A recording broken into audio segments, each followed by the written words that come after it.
So a very good morning to all of you. Today we will continue thermodynamics.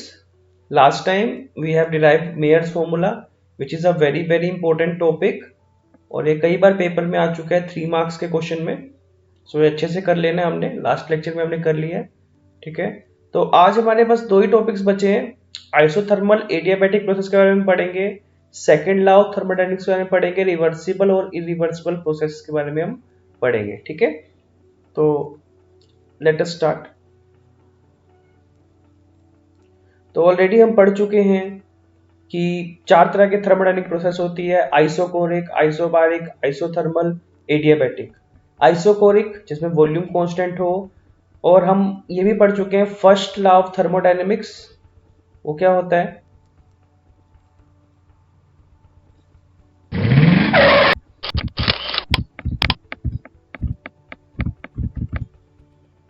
तो हम already पढ़ चुके हैं first law of thermodynamics.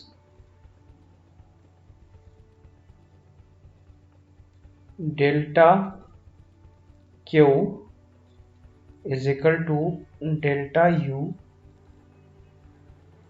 Plus P delta V. ठीक है, basically first thermodynamics law of conservation of energy पे based है कि जितनी हम हीट दे रहे हैं वो दो तरह से यूज होती है. एक तो गैस की इंटरनल एनर्जी बढ़ाने के लिए, और दूसरा वर्क डन करने के लिए. ठीक है, तो आइसोकोरिक में वॉल्यूम कांस्टेंट, ठीक है, तो वर्क डन 0 हो जाएगा, तो delta Q is equal to delta U. Isobaric में pressure constant delta P is equal to 0. Isothermal में delta T is equal to 0. और जो इंटरनल एनर्जी होती है वो सिर्फ और सिर्फ टेम्परेचर का फंक्शन होती है, तो उस पर सिर्फ और सिर्फ टेम्परेचर के चेंज होने से फर्क पड़ेगा. ठीक है, एडियाबैटिक प्रोसेस में no exchange of heat. Okay, no exchange of heat. ये हमारे पास फर्स्ट लॉ ऑफ थर्मोडायनेमिक्स है. अब ये कुछ ऐसे प्रोसेसेस हैं. आइसोथर्मल में क्या होता है? आइसोथर्मल में temperature constant delta U constant, delta Q is equal to delta W. Okay, तो ये हमारे पास कुछ डायग्राम है. आप यहाँ पे देख पा रहे हो क्लियरली कि यहाँ पर टेम्परेचर कांस्टेंट है, तो ये आइसोथर्मल प्रोसेस है. और हमने ऑलरेडी प्रीवियस लेक्चर में डिस्कस कर लिया है, हमारे पास 3 स्टेट वेरिएबल है: प्रेशर, वॉल्यूम और टेम्परेचर. तो जब भी आप किसी भी दो क्वांटिटीज में ग्राफ बनाओगे, ठीक है, तो आपको तीसरी क्वांटिटी को कांस्टेंट रखना पड़ेगा. तो जब हम प्रेशर वॉल्यूम के बीच में ग्राफ बनाते हैं तो उसे कहते हैं पीवी ग्राफ. ये कौन सा ग्राफ है? पीवी डायग्राम या PV graph. Keeping the temperature constant, तो हमने टेम्परेचर कांस्टेंट रखा, और आप देख पा रहे हो एक बार एक्सपेंशन हो रहा है, एक बार कंप्रेशन हो रहा है, और प्रेशर लगातार चेंज हो रहा है. ठीक है, तो ये ऐसा कुछ ग्राफ बनेगा इसके लिए.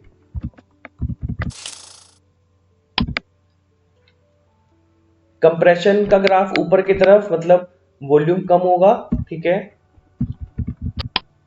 और एक्सपेंशन का ग्राफ ऊपर नीचे की तरफ आएगा इसका सिंपल. ठीक है, ग्राफ सेम नहीं बनेंगे.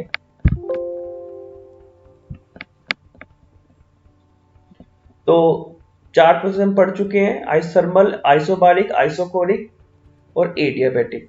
एडियाबैटिक सबसे ज्यादा इंपॉर्टेंट है बिकॉज इस पे क्वेश्चंस बनते हैं. ठीक है, नोट, इसमें एक नोट करेंगे क्वासी स्टैटिक प्रोसेस. ये प्रोसेस पढ़ना हमें जरूरी है अगर हमें आगे और समझना है. It is an infinitely slow process that its system remains in thermal और and chemical equilibrium with the surroundings. Okay, बहुत स्लो प्रोसेस है, इनफाइनाइटली स्लो. तो पहले पढ़ते हैं. हमारे पास दो मेन टॉपिक है, आइसोथर्मल और एडियाबैटिक प्रोसेस. आइसोकोरिक और आइसोबारिक के हम पढ़ेंगे, बट ज्यादा डिटेल में और ज्यादा डेरिवेशन हमें आइसोथर्मल और एडियाबैटिक की करनी है. तो isothermal, it is a thermodynamic process which occurs at constant temperature. Essential conditions important, ये चीज पढ़नी है आपने कि क्या क्या कंडीशन चाहिए इसके लिए. ठीक है, तो सबसे पहले तो वॉल्स ऑफ द कंटेनर, जो दीवारें हैं कंटेनर की, must be perfectly conducting. Okay, to allow free exchange of heat between the surrounding and heat. Basically इसकी जो कंटेनर हम लेंगे वो परफेक्टली कंडक्टिंग होना चाहिए कि जो हीट है वो सराउंडिंग से सिस्टम में और या सिस्टम से सराउंडिंग में जा सके और आ सके। ठीक है, the process of compression and expansion should be very slow, और जो प्रोसेस है वो स्लो होनी चाहिए, फास्ट नहीं होनी चाहिए, धीरे धीरे होनी चाहिए। ओके, अब equation for isothermal process, isothermal process में हम कौन सी इक्वेशन यूज करते हैं? Simply n PV is equal to nRT which is ideal gas equation. तो हम ये इक्वेशन यूज करते हैं आइसोथर्मल प्रोसेस के लिए। ओके, तो PV is equal to constant, so this is the equation of isothermal process. तो हमें पता है फर्स्ट लॉ ऑफ थर्मोडायनेमिक्स क्या होता है? Delta Q is equal to delta U plus delta W, और जब डेल्टा डब्ल्यू की वैल्यू पुट करेंगे पी डेल्टा वी, तो आ जाएगा हमारे पास पी डेल्टा वी। ओके, तो आपको पता है कि डेल्टा टी जीरो है, हम ऑलरेडी पढ़ चुके हैं कि आइसोथर्मल में डेल्टा टी जीरो होता है, तो डेल्टा यू भी जीरो हो जाएगा। जब डेल्टा यू जीरो हो जाएगा तो delta Q is equal to P delta V, ये वी है बेटा। ठीक है, तो यहां से प्रूफ होता है when a gas expand isothermally delta we is positive. जब हम गैस एक्सपेंड करते हैं तो वॉल्यूम बढ़ता है, वॉल्यूम बढ़ेगा तो डेल्टा वी बढ़ेगा, बिकॉज डेल्टा वी की वैल्यू क्या होगी? Final volume minus initial volume. तो डेल्टा क्यू भी बढ़ेगा, because delta Q is equal to P delta V. अगर डेल्टा वी की वैल्यू बढ़ेगी तो डेल्टा क्यू की वैल्यू भी बढ़ेगी, दोनों पॉजिटिव होंगे। ठीक है, और सिमिलरली जब डेल्टा वी की वैल्यू घटेगी तो डेल्टा क्यू की वैल्यू भी घट जाएगी। अब हमने निकालना है work done for isothermal process. Let us consider n number of moles, ठीक है, of an ideal gas contain in a cylinder, एक सिलेंडर में कंटेन हो रखे हैं।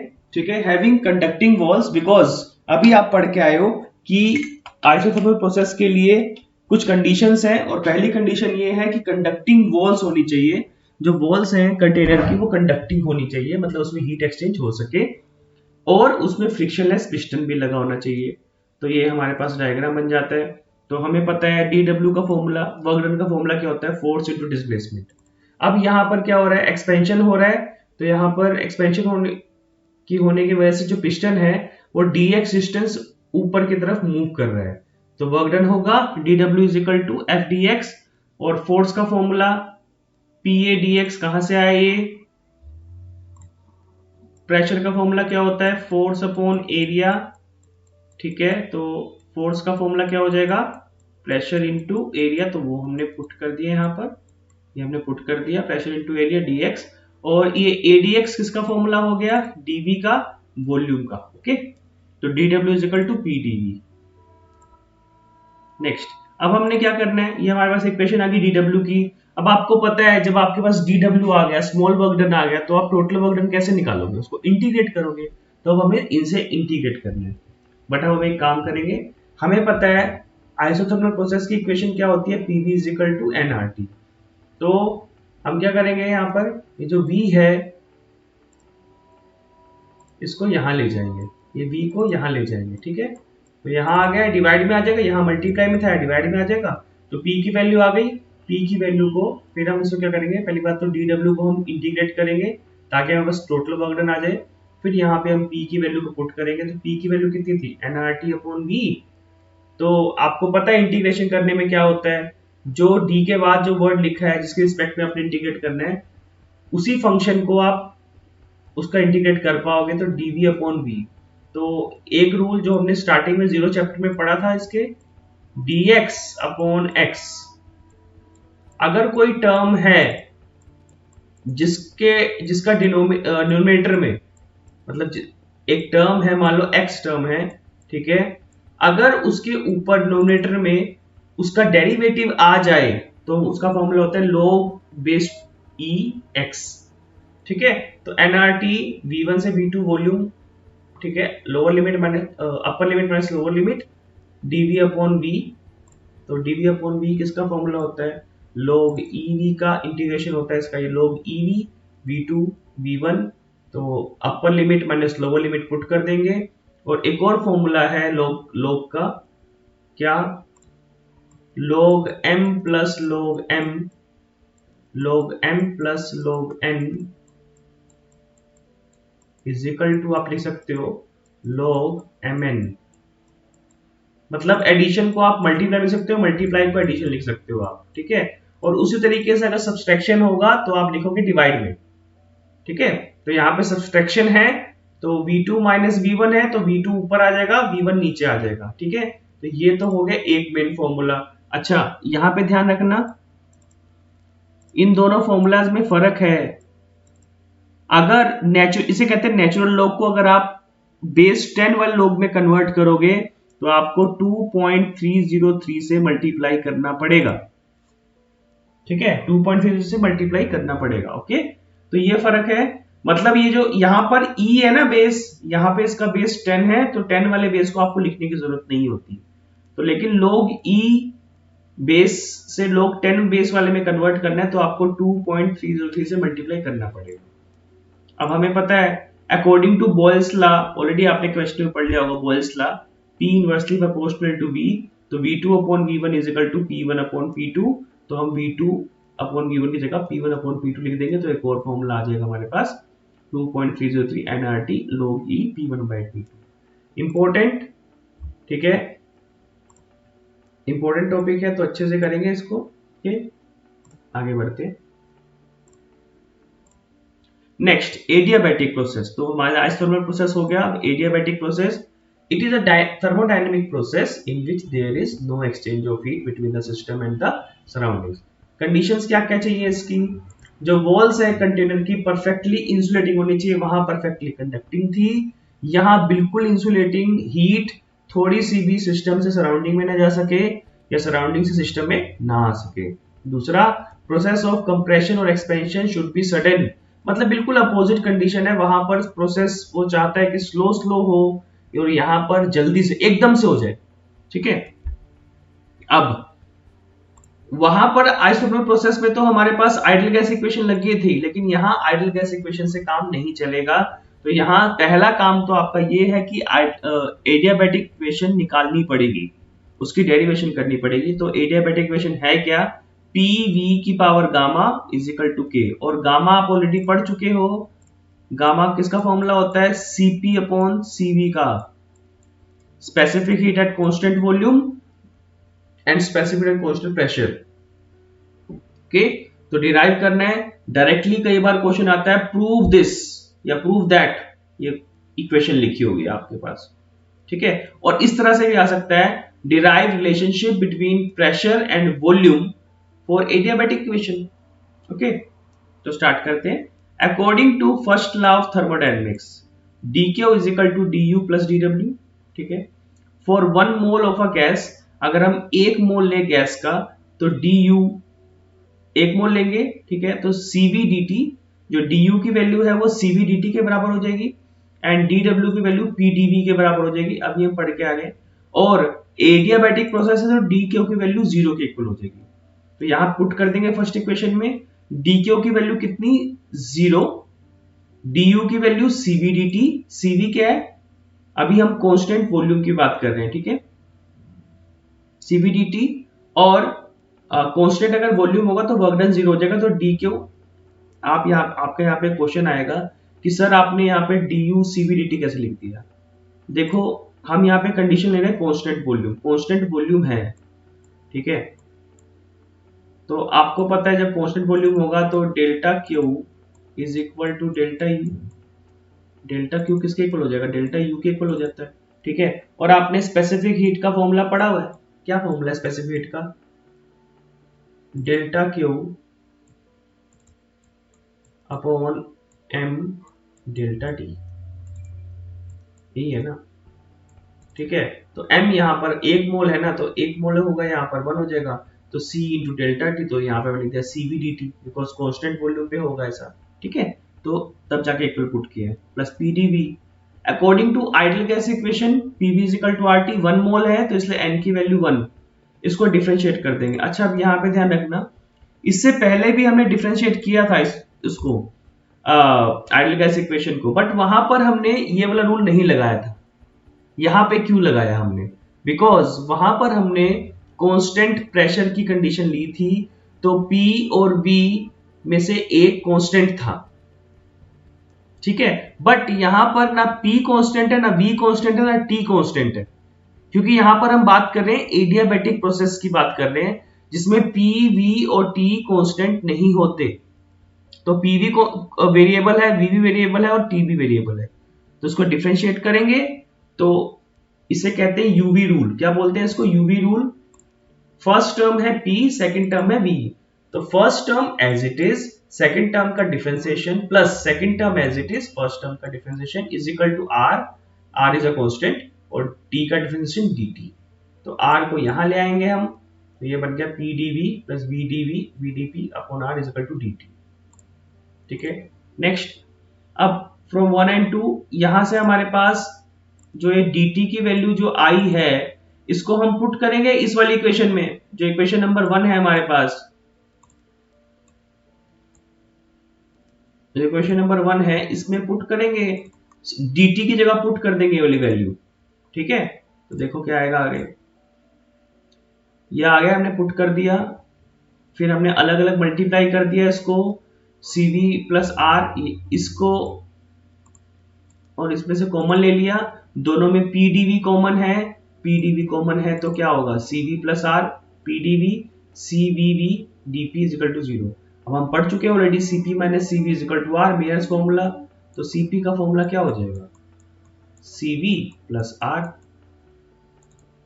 तो p आ गया यहाँ पर, cp dv plus v cv dv is equal to 0। तो cv pv से डिवाइड कर देंगे हम, डिवाइड कर दिया तो हमारे पास आ गया gamma dv upon v plus dp upon p is equal to 0।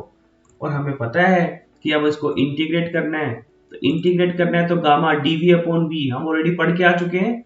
ये अगर इंटीग्रेट करेंगे तो क्या आएगा? log base e v। ऐसे dp अपॉन p का क्या आ जाएगा? log base e p is equal to 0 का इंटीग्रेशन मान लो c log e। अब मैंने अभी आपको बताया कि एक तो फॉर्मूला एक और होता है कि अगर कोई भी टर्म ऐसे लिखी है ना, तो वो उसकी पावर में चली जाएगी, इस टर्म की पावर में चली जाएगी। ये log का रूल है, ऐसे होता है log m log n। अगर ऐसे दिया हो तो ये हो जाएगा log n पावर m। ठीक है, तो ऐसे हो जाएगा, ये log के रूल्स है।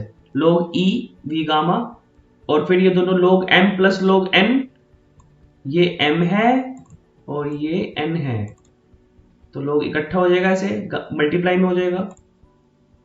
उसके बाद log को उधर ले जाएंगे, जब हम log को उधर ले जाएंगे तो क्या बन जाएगा? वो एक्सपोनेंशियल बन जाएगा। तो pv gamma is equal to e की पावर c, e की पावर c को हमने कांस्टेंट मान लिया, तो pv gamma is equal to k, k is a constant. तो ये तो आ गई p और v में रिलेशनशिप, इसे कहते हैं एडियाबैटिक इक्वेशन। अगर वो बोले आपको कि इसी रिलेशनशिप को डिराइव करो in terms of pressure and temperature, तो आप क्या करोगे? आप रिप्लेस करोगे। ठीक है, वॉल्यूम को रिप्लेस कर दोगे, बिकॉज प्रेशर और टेम्परेचर नहीं चाहिए। तो pv is equal to RT, ideal gas equation, 1 mole के लिए n की वैल्यू यहाँ पे 1 है, तो v का फॉर्मूला निकाल लेंगे हम। v का फॉर्मूला निकाल लेंगे तो यहाँ पर v की जगह वैल्यू पुट कर देंगे, ये वाली वैल्यू पुट कर दी, रीअरेंज कर देंगे तो हमारे पास एक और फॉर्मूला आ जाएगा in terms of p and t। अब हमने निकालना है in terms of v and t, तो p को रिप्लेस करेंगे। ठीक है, लेकिन जो मेन इक्वेशन है वो यही है, pv gamma is equal to constant. ठीक है, तो वेरी वेरी इंपॉर्टेंट। और जब ये कर लोगे तो उसका वर्क डन भी करना पड़ेगा, तो वर्क डन करते हैं। We will proceed as we have proceeded in work done in isothermal. तो यहां तक तो क्लियर सभी को हो गया था कि वर्क डन का फॉर्मूला कैसे निकालना है। सेम एक डायग्राम भी बना सकते हो आप पिस्टन के साथ। ठीक है, dw is equal to F D X, एफ की वैल्यू p इंटू ए और adx की वैल्यू dv। फिर हम टोटल वर्क डन निकालने के लिए इसको इंटीग्रेट कर देंगे और ये आ जाएगा हमारे पास। बट अब हमारे पास यहाँ पर क्या है, p की वैल्यू निकालनी है। वहां पर थी आइडियल गैस इक्वेशन, यहाँ पर ये वाली इक्वेशन है हमारे पास, pv gamma is equal to k, p is equal to k v की पावर माइनस गामा। ओके, तो यहाँ पे पुट कर देंगे, p की वैल्यू पुट कर देंगे, फिर इसे सोल्व करेंगे। देखो ये सोल्व कैसे करेंगे हम, यहाँ पे हमने कर रखा है। हमारे पास जो फॉर्मूला है वो ये बन रहा है ना, k v1 v2 integration v की पावर माइनस गामा dv। तो यहाँ पे देखो कैसे कर रहे हैं, w adiabatic is equal to k v1 v2 v की पावर माइनस गामा dv। और मैंने आपको ये रूल बताया हुआ है कि जब भी हमारे पास ऐसा आएगा, डी के बाद भी है, डी से पहले भी है, तो हम इसकी पावर में एक ऐड करेंगे और वही नीचे लिख देंगे। तो हमने यहाँ पे एक ऐड किया, minus gamma plus one upon minus gamma plus one, और फिर हमने लिमिट को पुट कर दिया, तो हमारे पास क्या आ गया के, अच्छा माइनस गामा प्लस वन है तो मैं इसको वन माइनस गामा लिख रहा हूँ यहाँ पर। ऊपर भी आप लिख सकते हो वन माइनस गामा, यहाँ भी वन माइनस गामा, V2 और V1 को हमने पुट कर दिया। ठीक है, तो ये हमारे पास आ गया। अब हमारे पास ये तो हमने कर लिया। उसके बाद हम क्या करेंगे, ये जो k है इसको अंदर मल्टीप्लाई कर देंगे, तो k इसके साथ भी आ गया, इसके साथ भी आ गया। ठीक है, अब हम एक चीज और करेंगे, इसमें V2 की पावर लिखी हुई है वन माइनस गामा, तो हमने इसको अलग अलग कर लेना है। V2 power minus gamma into V2, ऐसे लिखा हुआ है 2 की पावर वन माइनस गामा। अगर मैं इसको ऐसे लिख दूं 2 इंटू 2 की पावर गामा माइनस गामा, तो क्या कोई गलत है? सही है बिल्कुल। तो ऐसे ही मैंने इसको लिख दिया, V2 की पावर वन माइनस गामा थी ना, तो V2 की पावर लिख दी वन इंटू V2 की पावर माइनस गामा। अच्छा, और ये किसका फॉर्मूला हो गया, अभी हम पढ़ के आए हैं इसको। क्या फॉर्मूला है हमारे पास, PV gamma is equal to K है ना, तो P का फॉर्मूला क्या बन जाएगा, के V की पावर माइनस गामा, ये बनेगा। तो यहां से आ गया हमारे पास P2 V2 minus P1 V1। Important, ये मेन फॉर्मूला है वर्क डन का। ठीक है, अब अगर हम इसको चेंज करेंगे टेम्परेचर के टर्म्स में, तो ये फॉर्मूला है टेम्परेचर टर्म्स में। वेरी वेरी इंपॉर्टेंट, दोनों फॉर्मूले इंपॉर्टेंट है, दोनों फॉर्म्स इसकी इंपॉर्टेंट है। ठीक है, अब first law of thermodynamics applied to isochoric. In an isochoric process delta भी जीरो होता है, तो पी डेल्टा वी जीरो हो जाएगा, delta Q equal delta U. Cyclic process, cyclic process क्या होता है, in a cyclic process the system returns to its initial state after series of changes। जहां से शुरू हुआ है, चेंजेस करने के बाद वहीं पे वापस आ जाता है। तो delta Q is equal to zero, delta Q is equal to P delta V. In a cyclic process the total heat absorbed by system is equal to work done. First law applied to isobaric. ठीक है, isobaric process में क्या होता है, constant temperature, तो work done is equal to integration dV, dV की integration V2 minus V1, dV की integration V, और फिर लिमिट्स पुट कर देंगे तो V2 minus V1 upper limit minus lower limit. और जब इसको हम रिप्लेस करेंगे, बिकॉज हमें पता है PV का फॉर्मूला क्या होता है, nRT। ठीक है, तो ये क्या आ जाएगा हमारे पास, यहां से ये आ जाएगा PV2 माइनस PV1, और हमें पता है PV is equal to nRT, तो nRT2 minus nRT1। Okay, next, first law of thermodynamics to determine change in internal energy during boiling process. ये हम ऐसे निकाल सकते हैं, बॉइलिंग प्रोसेस में कितना चेंज आता है इंटरनल एनर्जी में। ठीक है, अब ये मेल्टिंग में भी ऐसे निकाल सकते हैं। ठीक है, अच्छा, very very important, heat engine and refrigerator are not in syllabus for this session only. ठीक है, सो ये आपको नहीं पढ़ने हैं, बट ये लिमिटेशन जरूर पढ़नी है। कई बार इसकी लिमिटेशन आती है और बच्चे उसको कर नहीं पाते हैं। Limitations of first law of thermodynamics, it doesn't indicate the direction of heat. ये इंडिकेट नहीं करता कि क्या सिर्फ हॉट से कोल्ड हीट प्रोसेस कर सकती है, कोल्ड से हॉट क्यों नहीं करती। ठीक है, it does not tell anything about the condition in which heat can be converted into mechanical work. ये नहीं बताता किन कंडीशंस पे हीट को कन्वर्ट कर सकते हैं, बिकॉज हीट तो बहुत बहुत जगह बन रही है जहां पे उसको कन्वर्ट नहीं कर पाते मैकेनिकल वर्क में। It does not indicate that extent up to which an engine can convert heat energy into mechanical work. वो ये कह रहा है कि हीट से हम मैकेनिकल वर्क कर सकते हैं, लेकिन ये नहीं बता रहा कितने एक्सटेंट तक। ठीक है, नेक्स्ट है हमारे पास reversible and irreversible process. Irreversible नाम से पता चल रहा है any process which can not be retraced in reverse direction exactly. Most of the processes occurring in nature are irreversible. जैसे कि डिफ्यूजन ऑफ गैसेस, दो गैसेस अगर आपस में मिल गई, क्या तुम उनको दोबारा से अलग कर सकते हो? नहीं कर पाओगे। रस्टिंग ऑफ आयरन, एक बार अगर रस्टिंग आ गई तो फिर दोबारा से नहीं ठीक कर पाओगे। बट इरिवर्सिबल से ज्यादातर जो प्रोसेस है वो इरिवर्सिबल ही होते हैं, लेकिन रिवर्सिबल ज्यादा इंपॉर्टेंस है। any process which can be made to proceed in reverse direction by variation in its condition। कोई भी ऐसी प्रोसेस जिसको हम रिवर्स डायरेक्शन में प्रोसीड करवा पाए उसकी कंडीशंस में चेंज लाकर। कंडीशंस क्या है? The process must be quasi static, बहुत बहुत स्लो होनी चाहिए। The dissipative forces like friction viscosity should be absent, जो वियर एंड टियर करती है मशीन में वो फोर्सेस एब्सेंट रहनी चाहिए, ठीक है। ग्रेजुअल कंप्रेशन और expansion of a spring are approximately reversible, ठीक है। लास्ट टॉपिक हमारा second law of thermodynamics. It is impossible, इसके दो स्टेटमेंट है।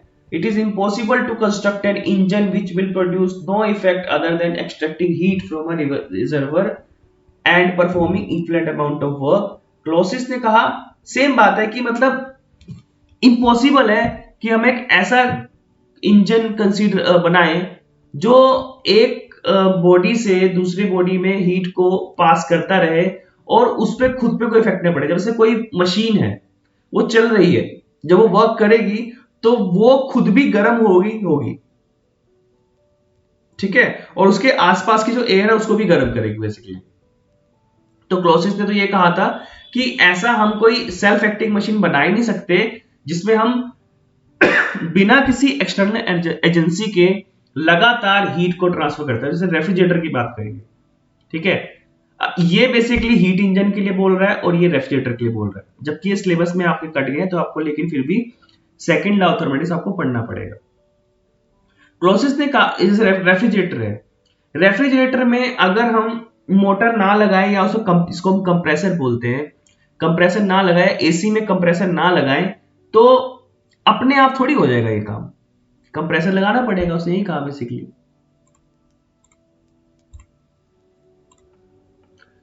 सिग्निफिकेंस क्या है सेकंड लॉ के? Efficiency of heat engine can never be unity. ये इसने बताया कि एफिशिएंसी कभी भी यूनिटी नहीं हो सकती, मतलब 100% नहीं हो सकती हीट इंजन की। Coefficient of performance of a refrigerator can never be infinite. Coefficient of performance मतलब ये है कि जो रेफ्रिजरेटर है वो भी एक लिमिट तक ही किसी बॉडी को ठंडा कर सकता है, ऐसा नहीं कि वो इनफाइनाइटली ठंडा ही करता जाएगा, ठीक है। Limitations of second law of thermodynamics, it is applicable to cyclic process, एक साइक्लिक प्रोसेस पे एप्लीकेबल है, in which the system returns to its initial state after series of changes. It can't be prove directly but it is validity has not been contradicted. हम इसको directly prove नहीं कर सकते basically, but हम इसकी जो validity है उस पर क्वेश्चन भी नहीं उठा सकते, ठीक है। कार्नोट इंजन, बेसिकली कार्नोट को फादर ऑफ थर्मोडायनेमिक्स बोला जाता है कि इसी ने ही मेन थर्मोडायनेमिक्स के ऊपर इसने लिखा और उसने एक ऐसा इंजन दिया। It is a hypothetical engine, hypothetical because एक ऐसा इंजन जो कि रिवर्सिबल है, जिसमें रिवर्सल प्रोसेस हो रही है और दो टेम्परेचर के बीच में 100% एफिशिएंसी के साथ काम करता है। और अभी इसने बताया सेकंड लॉ ऑफ थर्मोडायनेमिक्स में कि कोई भी इंजन 100% एफिशिएंट नहीं हो सकता।